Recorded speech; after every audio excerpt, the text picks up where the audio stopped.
Welcome to Brain Wellness, the podcast.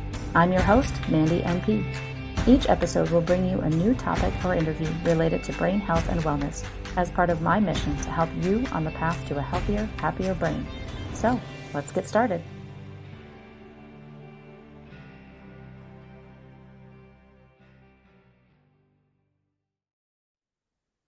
Hello, everyone, and welcome back to another episode of Brain Wellness, the podcast. My guest today is Elizabeth Kipp. Elizabeth is a stress management and historical trauma specialist who uses trauma-trained and yoga-informed addiction recovery coaching, ancestral clearing, compassionate inquiry, and yoga to help people with their healing.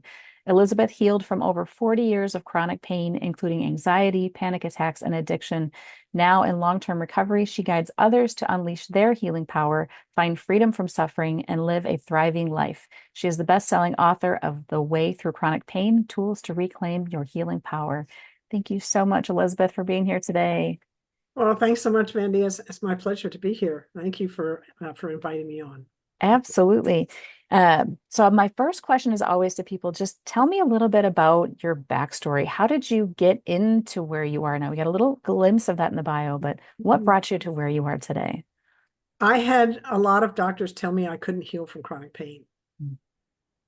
And I had a science background, so I was able to use those tools to realize that they were telling me about the model they were working in by that statement, but they weren't actually maybe telling me what was real. It's what they knew, but that was a limited model. Yeah. So I just kept my pursuit, and I finally found a doctor. His name was Dr. Peter Prescott. He left us this beautiful book, Conquer Chronic Pain, an Innovative Mind-Body Approach. He passed away in 2016, but I had the honor of being one of his patients in 2013 in his pain management program. He understood the nature of chronic pain as being a brain disease. And none of the other doctors I talked to saw that. They kept looking at my back, where the focus was on an old injury that had a bunch of repeated surgeries, and the pain was really centered there. And Dr. Prescott understood that chronic pain is a brain processing error. It's not an injury that's, he understood that. Mm-hmm. And he used this beautiful example of imagine 3 patients with my x-rays. All of us have the same, issue in my low back, which is a structural issue. One patient will have pain all the time. The other one will have pain only when they're stressed. And the other one won't have any pain at all. And how do you explain that? By just looking at the x-ray. Mm-hmm. You can't. Mm-hmm. And I, by the way, have been all 3 of those patients. Yeah. I went into his program with all those years of chronic pain, and I walked out 52 days later with no pain. And he had a 94% success rate. So it wasn't like I was something special about me. It was, he understood how the brain works and how pain, shifts that and how you have to, modalities you need to bring in order to heal those changes. Yeah. So I talked with thousands of other patients over those 40 years, in and out of hospitals and physical rehab facilities and doctors' offices and stuff in my journey. And pretty much none of them had any kind of science background. They didn't know how to advocate for themselves as patients. And so I realized there was a lot of there just wasn't enough education, in the field. So when I got out, I was like, when I get my sea legs in my recovery here, I'm going to bring the message that you can heal from chronic pain and the tools that we can use to heal them. Yeah. Yeah. Yeah. I love that, getting that backstory, because it's, as I've said time and time again, it just shows where the passion comes from, why you're doing what you're doing. And it's that why that keeps us going from day to day. kind of like as I've said multiple times now too, I had a brain injury last year, and that's gotten me more into wanting to make a big difference with brain injury, more so than anything else in neurology that I've done. So this whole show is focused on brain health and wellness, and I love the way that you approach this, because we've had lots of conversations about chronic pain on the show as you and I were connecting before we got here for the interview. And Mhm. I love the take that you have because it you focus on that brain part. So, can you explain a little bit about how the brain gets changed with that chronic pain experience? How does it lead to all the troubles that you're talking about? Sure. Yeah, so let's begin just being sure that everybody listening understands our definition I'm using for chronic pain. Any pain that's felt 15 days out of 30 for 3 months or more, physical, mental, emotional, spiritual, financial. It doesn't matter what kind of pain it is. It all sends the same signal to the brain. It hurts. Mhm. So the brain can't tell the difference between a broken bone and a broken heart. Isn't that interesting? So Mhm. that's profound, right? So it's a bigger area than a lot of people realize. The brain has changed because the stress response gets out of balance. It gets stuck in the on position. Normally, the stress response, when we have a threat or a perceived threat, the stress response gets this thing we've got inside it is called the stress response. It gets turned on. A whole bunch of physiology and psychology follow that in order to meet the threat. When we do that, then the stress response goes in the off position. We're off to the races to the next thing, right? In chronic pain, the stress response gets stuck in the on position. So now we're constantly looking for where's the threat? Where's the threat? There's a threat. There's a threat. There's a threat. And the nervous system, we're not made for that, right? We Yeah. can do that for a while, but we're really not. It just creates all kinds of caustic biochemistry in the body, cortisol, stress hormones, and stuff like that are difficult. So that's kind of the overall. And my point of view is you can't separate mind, body from spirit. So what you Mhm. do to one, you do to all, and the brain is part of that system, right? In the brain, chronic pain hits the limbic system in a way that our emotions, we already have a slight negative bias in the world, which I think evolutionarily is there to help keep us safe, Mhm. right? We attend to the negative faster than the positive, right? We know that Yep. about ourselves. But in chronic pain, it becomes accentuated. And so the world is wrong. I'm wrong. You're wrong. It's wrong. Mhm. I can't. It's not, it's not possible. Uh, all the negative stories Mhm. with all this emotional content, right? Get stimulated and grow. So there's that emotional component. The other part is, well, there's a part in the hippocampus where the short term memory gets fried. At one point, I was watching a movie at night, and I get up the next morning, and I could watch the movie the next day and didn't remember what happened the first time. That was profound to me. I was like, I'm really in trouble here. I Yeah. don't have that experience anymore, but thank goodness. I love how the brain can heal. Mhm.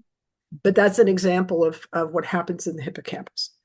The other thing that happens is there's this just kind of general chaos in the brain, which is a result of this hypervigilance, Yeah. right? This stress response that's stuck. And I remember and I was on a lot of medication, just like everybody knows, I was on opiates and benzodiazepines for a long time because that was the answer and we Mhm. couldn't find any other answer. And I was using alternative methods, acupuncture and massage and yoga and things like that. But the opiates and the benzos, they kind of block the effect of all those other things because they create such a veil, right? Mhm. Um, anyway, when I went into Dr. Prescott's program and we were able to clear the effects of all that, um, and they create their own problem. They create a whole other level of chaos and negative and all the all that separation from others and self, and they create a whole nother level of that, that Mhm. if you weren't on them, you wouldn't have it to that degree. Mhm. But I remember when I first talked to him about going in that program, my issue at the time was like, I'm so done with these pain meds and I can't get off of them. And I'd rather be off of them and have the pain than like deal with this. Yeah. That was where I was at. And I never told him that I was having panic attacks, which seemed random. Like with my science background, I'm always looking for patterns. And the only patterns with the pain with the panic attacks was there was no pattern. Mhm. And that was, I was like, how does that even work? Right. What's happening here? I just didn't understand, what. Well, I get on the phone with him. He'd never even see me. He didn't see my records. He just had a referral. And he said, he never asked me about panic attacks. He just knew the meds I was on and my kind of like how long I'd been on them. And he said, this is what he said: I can help you reset your stress response. He didn't say he could help me with my pain go away. He never said that. Mhm. He never claimed that. He just said, I can help you reset your stress response. And I was like, I'm there. And he also said, I've helped at 15 years. I was on those medications for 31 years. 15 years, the last 15 years was fentanyl and Ativan. So very, just kind of very high level uh, a medication. And Mhm. my prescribing doctor didn't know how to, he had never taken anybody with helped anybody with withdrawal. Yeah. He suggested putting me in a coma, but he'd never done that with a patient. And I was like, I'm not going to be your guinea pig. So I had to go find a doctor that actually knew that that was their specialty. Mhm. Dr. Prescott knew how to do that. So he'd taken Yeah. people off this combination, including fentanyl. So I was like, I'm there, I'm Mhm. coming. so so that was so the thing about what happens in the brain is this short-term memory, chaos, and negativity. And we have all of it in spades. And so we need to bring modalities that heal those changes. Now, the good news, now when I started in science, the model that everyone was using, which was another reason why that prognosis didn't work with me, the model is the brain is fixed by, 21 years old. They didn't understand neuroplasticity was not a thing Mhm. until, what it was, the 90s or something, maybe late At 80s. least, It yeah. Yeah. wasn't a thing. And I started studying neurophysiology just kind of in undergraduate level, Mhm. um, in the late 70s. So, but I'd been following the science and I knew that this thing about brain plasticity was different. And that's the good news here, everybody, is that the brain, yes, it adapts to its current circumstances, which means because it's so highly adaptable to current circumstances, what are we doing in this moment? Mhm. Are we helping the brain move in a healthy direction, or are we helping the brain move into an old habit that isn't serving us anymore? That's how Yeah. powerful it is. Yeah. Yeah, yeah. I was just going to say it's kind of like this negative feedback loop where you get into this chronic pain and it's easy to just stay there because you get focused on it and that's all you think about and that's how you live day in and day out is this chronic negativity. So how do we get out of that? Can we change it? And I guess you're kind of living proof that yes, we can make those changes, but for the bigger audience, how can we make those changes that can bring healing to the brain? So it's an addiction to stress. Yeah, It actually is classified as that. So that's not just a habit. yeah. That's a habit that is something that we prefer to moving into some other habit. Mhm. That's so profound to me. Yeah. And I thought to myself, and we use meditation and we use breath work, and we have to understand what do we need to feed the nervous system in order to give it the signal that it's safe. Those are the things fundamentally that we need. Mm-hmm. But this thing about the addictive habit, you make an important point, and I like to bring it in as a physics problem, because so people really understand what we're up against. Mm-hmm. So in physics, there's a law, and it says an object in motion will stay in motion until it's acted on by an equal or opposite force. Think of chronic pain and any other addiction as an object in motion, and it's going to stay in motion until it's acted on by an equal or opposite force. Mm-hmm. So what is the equivalent of an equal or opposite force to that? Yeah. Right? That's the question.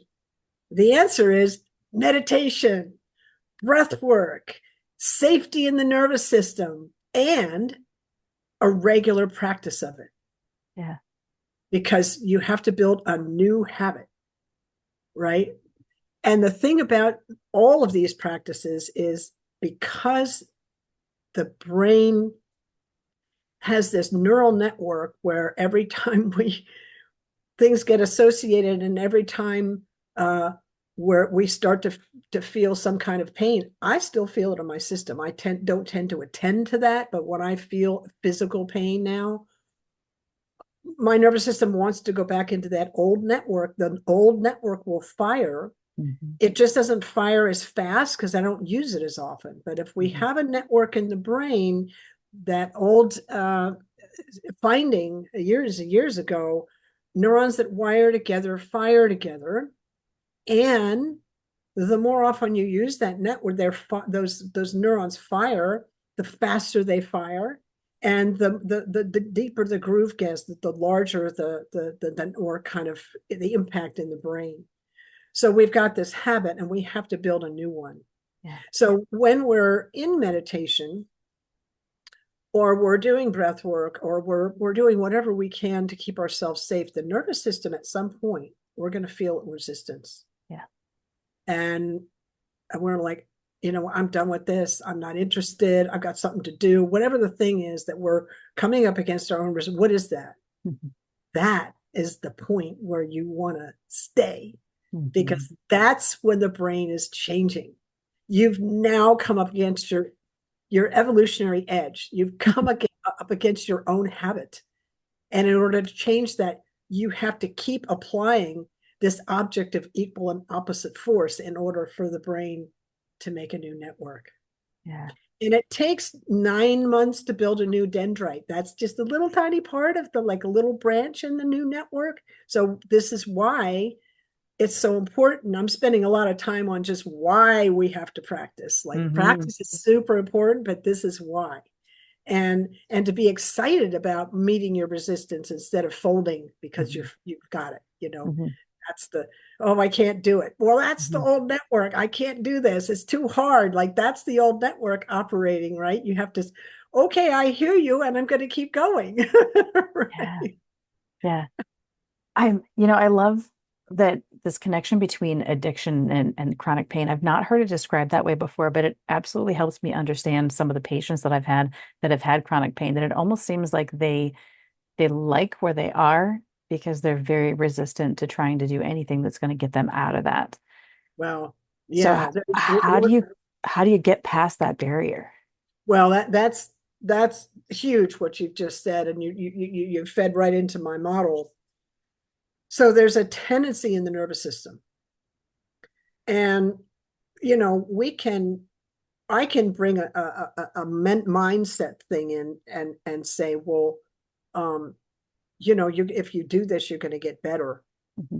But you can't mindset your way into convincing the nervous system that it's safe. Mm-hmm.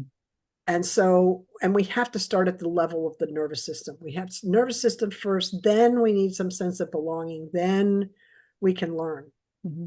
That's a model, an order model that Dr. Bruce Perry brought in that was just game changing because he made it so simple, right? Mm-hmm. Mm-hmm. So safety, we have to feel the sense of safety. So what can you do to feel a sense of safety? Well, one of the things that's important is we we get traumatized in unsafe relationships, whatever the relationship is. It could be a relationship with the pavement that we hit our head on, or or it could be right. That's a relationship with you. It could Yeah. be a relationship with other person. It could be a relationship with self. It's whatever the thing is. We heal in safe relationship. So we go from we do the breath work and the things with the humming, the all the different things we can do in the nervous system to help it get the signal that it feels safe. And we want to do that in community with people that can help us be live and do the work in a safe community, in a Mhm. safe place. So we feel safe and we're co-regulating. Mhm. We're feeling like we belong again, right? Then we come back to ourselves. And then we can learn. But you kind of have to, if you think about that, that's exactly what you do with your clients, Yeah. right? And that's why they start learning once they feel safe and they're co-regulating with you, Yeah. right? Yep. Yeah. You have to have, it's so true. You have to have that good positive relationship because if you don't, if I haven't built that rapport with patients, you can't get into that next level. So you Yeah, have to get that relationship going. and and the pain of staying where I am versus the pain of versus the resistance that going through the resistance of going to something new. Mhm. One of the things that which would be a psychological component for Yeah. me Yep. is that I'm about to say is I have a program. There's a part of me that says I've been let down so many times Mhm. that it doesn't matter what I'm going to do, I'm going to go let down again. This is Yeah. why I bring the ancestral piece in, by the way. This is why I Yeah. bring and also I have another part of me that's so freaked out, in this fight or flight, and mostly fight at this Mhm. point, Yeah. is if I and fear, right? This is just this fight fear thing Yeah. is if I try something new, it's going to get worse. Yeah. So, and I have a blog on my website under the blogs, the predicaments of chronic pain. It's like 10 different P words that all Mhm. pertain to the lies that chronic pain tells us, Yeah. right? But it's the negative mind. So, kind of understanding the battlefield of chronic pain is in the mind, Yep. and the entry point to the mind is through the nervous system Mhm. because the mind follows the nervous system. Yeah. If you can do, if I notice during the day, because I do a breath practice on a regular basis, when my mind starts to get like, worried or dysregulated or, whatever, I just had trouble getting my Kindle working before a meeting the other day and I had to find another way to get my Kindle up.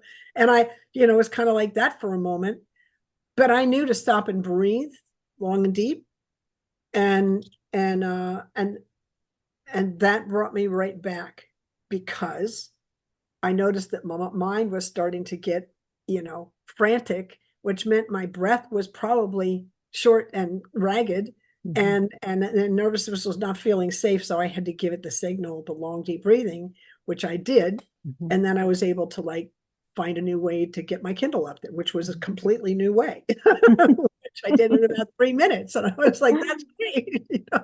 This is so cool. So understanding that the chaos in the mind is we have to start at the level of the nervous system. Yeah. Yeah. So how do you help an individual get to that point where they can feel safe in taking that next step to get into breath work or meditation? Well, I have a lot of clients that come to me in a very dysregulated state, and so I know that the first thing I have to do is address the nervous system. Mhm. So I ask them, would it be okay if we did a little breath work? And they all I have to do is follow me, and I do 3 minutes of alternate nostril breathing with them, nice, long, and slow. And after 3 minutes, you can see their body just Mhm. and and this, kind of like this surprised look on the face, like, oh my God, my body remembers how to do that. And I'm calm. And you know what? All I did was show them something. They Yeah, did the work. So yeah. now they feel empowered instead of victimized by their pain. Oh, I have a part in this, Hmm. right? Yeah. That's how I Hmm. do that. Yeah, yeah. And then how, taking on that next level, then how does the medication and targeted breath work actually help the brain heal? Well, first of all, you're sending a signal. So that alternate nostril breathing, that's a good example. There's Yeah. all different kinds of ways to breathe, but this is a good example. Um, Alternate nostril breathing is this: you breathe in on the left, nice, long, and deep. Breathe out on the right. Breathe in on the right, and exhale on the left, and then just repeat that pattern. Hmm. And so what we're doing is we're inhaling and inhaling, exhaling, left and then right and left and then right. And there's an intimate connection, as you know, there between the long exhale and the nervous system. So we're doing a long exhale. That's sending a signal to the nervous system that is safe. And because we're working both nostrils, there's an intimate connection between the nostrils we breathe in and the hemispheres of the brain. So now we're balancing both hemispheres of the brain. And because we're balancing both hemispheres of the brain and the limbic system lives in there, we're also balancing the emotions. Hmm. So isn't that cool? Hmm. Right? Isn't that cool? Now, there's another breath practice that I do that it blows me away how powerful it is. It's as powerful as this alternate nostril breathing, but it's just not probably as well known. It's called Satali breath, and it's in through either pursed lips or a curved tongue if you can. Some people can't do that genetically; they're not born that way, Hmm. like that, and then long exhale through the nose. So inhale the mouth, but in a very particular way, and then exhale through the nose, long and deep on either side. And Hmm. the practice there, remember that long exhale in the brain and safety. You want to make sure that that exhale and Satali breath is equal to or a little bit longer than the inhale. And because we're making that inhale long and kind of a little compressed through the mouth, Hmm. my practice is I have to keep noticing because my exhale will be shorter and I want Yeah. to make it longer, right? So that's the thing to watch out for. Yeah. But what's really cool about Satali breath is it helps to calm anger. It actually helps the body, and you'll feel yourself cool. You'll feel Yeah. the body start to cool down when you take that, when you do that breath. Now, it's normally taught for 3 minutes Okay. in a yoga class, which I teach it. Um, and 3 minutes is enough really to get an effect. However, I encourage everybody. I had a teacher take me through 11 minutes of it a couple of years ago, and the same teacher just took us through 20 minutes of it Mm. last weekend. And I was like, what? It was anyway. I felt a lot of cool down, Yeah. and it was very interesting how this. I really encourage everybody to be their own scientist, Yeah. to try these tools and see how they work for you. Yeah. Right. The other one, while we're on this, is left nostril breathing for cravings and anxiety. You when you start feeling like that. Notice I just did that inhale and I Mhm. held my breath. That's what we do. Yeah. That's part of the deal. So you want to do something opposite from that. If you just left nostril inhale through the left and exhale through the left, just long and deep, that sends a calming signal to the brain.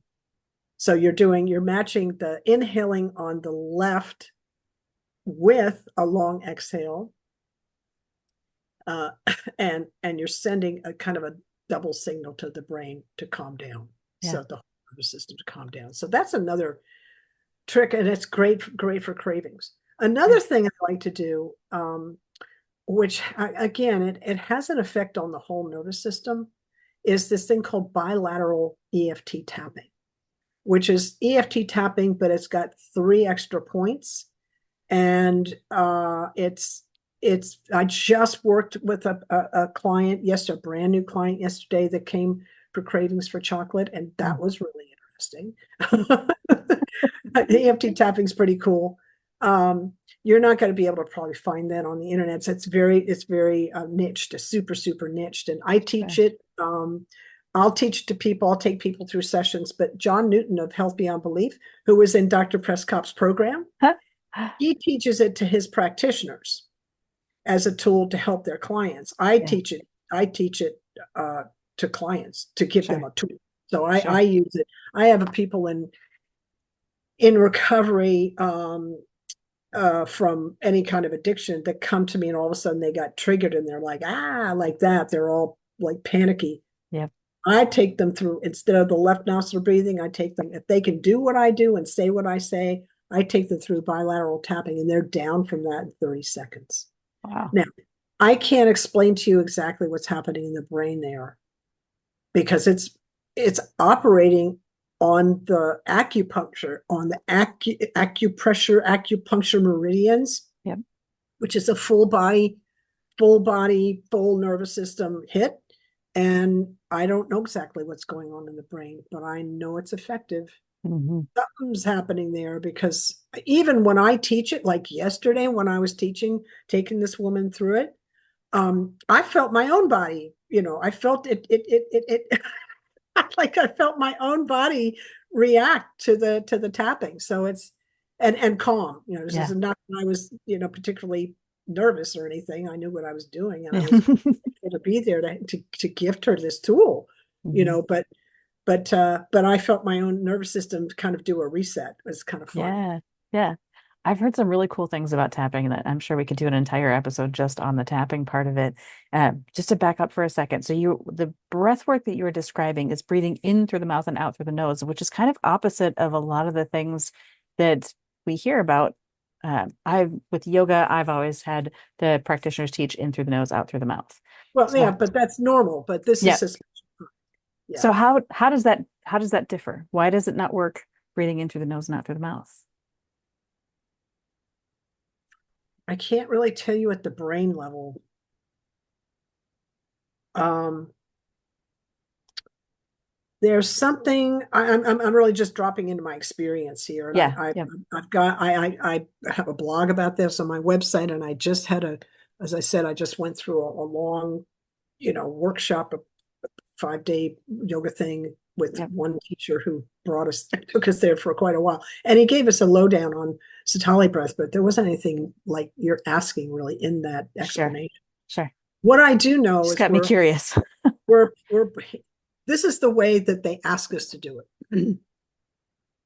So you curl the tongue, and if you can't do that, you do this pursed lips thing, and you're actually sipping in the prana, the life force energy in the air through the breath.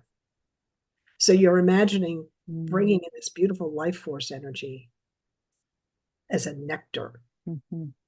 So it's this very precious, like, it's a definitely gratitude vibe. Okay, Yeah. so there's Yeah. that going on, right? So, and we're slowing down, and then out through the nose. And this, you'll feel that air will hit the tongue, and it really cools the tongue. Mm-hmm. So there's something going on there, but I don't know enough about brain physiology to know exactly. I know there's a fairly big map of the tongue, Yep. the homunculus Yep. for the brain. The tongue takes up a pretty big space, It does. but Yeah. you're asking me. This is where I wish Kundalini yoga and yoga in general had more studies done on it, so we knew what the mechanism is. Right. I want to know what the mechanism is. I know this is working, but I'm not sure exactly what's happening. Though, there's a lot of that in neurology. I always used to joke that there's not a lot, there's a lot of gray in neurology. There's not a lot of black and white, and there's a lot of gray matter too. Brain is gray, it's gray matter. So there's a lot of gray in there, and I'm okay with that. It made me curious. I'm like, why? why does that work so much differently? But it does feel different when you breathe in through the mouth, pursed lip like that, or I can curl my tongue, so I can do that part. But when you breathe like that versus breathing in through your nose, so it's even if we don't have the full explanation, it's I love the way that you described how it feels different because it does, and just gives you a different sense of peace with that breath. He made a statement that really blew my mind, and I was like, "Where's the science on that?" When Yeah. I heard him say it, was it cools liver heat and heat in the kidney. Mm, And now he's Ayurvedic, yeah. so that's his model's kind of in that direction, and I'm sure that that's kind of in that model. And I can hear my acupuncturist like having a comment about that, Yep. right? Saying, "Well, that would work for our model," but I have no idea. If I said that to my primary care physician, he'd just look at me and like, blank face, True. right? True. Not exactly in the scope of practice for him. And I don't know how to give him the science. If I had the science, I could, this is what the science says, Yep. Yep. Yeah. There are some things that just they haven't been tested in randomized controlled double-blind trials, and you can't really explain it very well. But that's where we rely on the anecdotal, though that this is what I've experienced. This is what I know from my experience, and that works too. That's just as scientific in my mind because being in neurology as long as I have it, you kind of have to have a little bit of an open mind with it because it's no two people are the same. And just as you described, you can have three people that have the same image and they have different experiences because of what's going on. Yeah, So, that's how gray it can be, mhm. depending on your perspective, right? Right, That right. and So if you you're kind of looking at touch, a yeah, if you're looking at a whole body model, yeah, now you've got all kinds of you've got so many variables that like I don't even know how many variables they are. yeah. It's Oh, like a absolutely, absolutely. So you mentioned gratitude, and I know that's a big part of what you do too. Can you kind of briefly describe how gratitude is helpful? And with that breath work, you're getting the life gratitude, but how can gratitude help this whole process as well? There is science on the brain and gratitude, and I'm not exactly, again, I'm not exactly sure all the mechanisms there, but I know that a brain on gratitude is a brain that's moving in the direction of healing. Yeah. And I know how it feels in my body um, to be in a space of, oh my God, I don't even have any idea how I'm going to fix this problem, to, oh, well, there's an answer to every problem. I Hmm. just haven't found it yet. And if I need help, I can get support. And isn't that nice that there's always an answer to every problem Hmm. and that I can call on help if I need it, Hmm. right? Hmm. And isn't it nice that I'm aware of those things? So there's three pieces of gratitude right there. That'll bring the temperature right down Hmm. on and that's just giving you taking you from taking you into an example of a nervous system that's highly charged up, and of course you'd add a long deep breath with that. Hmm. So again, we have to bring in the nervous system. We got to meet the nervous system it's where it is, Hmm. and then we can bring in the mind. But we really need the mind follows the nervous system for the most part, so we need to kind of bring nervous system up.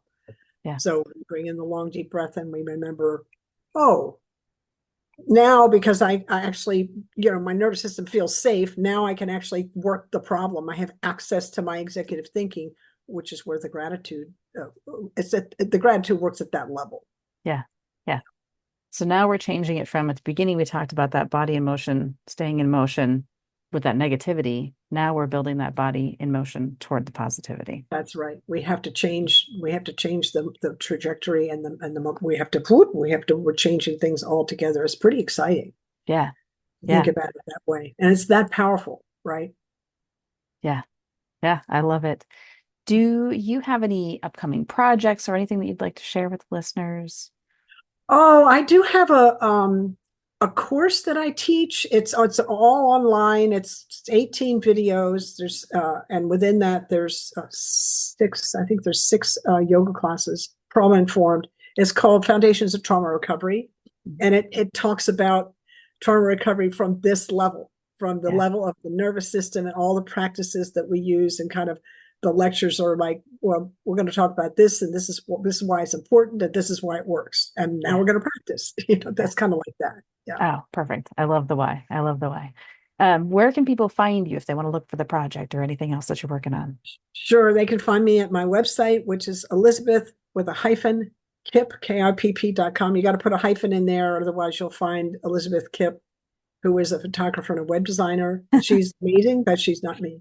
So Elizabeth with a dash Kipp.com. There's all kinds of free resources up there, and all my products, and you could book a free introductory session with me, and all my social media is up there. You can find me all over social media as well. Thank you so much. Perfect. Yeah. I will put all of that on the show notes so people can find you so they're not trying to write anything down as they're driving if they're listening and driving at the same time.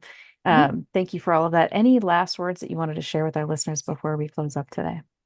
Well, I think it's really important for people to I really want to underscore that the brain is this highly adaptable system, really. And so whatever we're doing in this moment, in the present moment, it adapts to that. Now, it has a history that's imprinted on it. So it has the momentum of the history that's imprinted on it. But you know what? We have the power to change that history by what we do in the present moment. And that piece of empowerment, wow! I just, that for me was so important. Yeah. Mm-hmm. Awesome. Great words to end on. Thank you so much for being here today, Elizabeth. Well, thank you, Mandy. Yeah. Thanks for tuning in to this episode of Brain Wellness, the podcast. If you enjoyed this episode, I encourage you to subscribe, like, and share this with others to help me continue on with my mission to help people live healthier, happier lives. Go to www.brainwellnesssolutions.com to see what I'm up to and get links to all the social medias there. See you next time.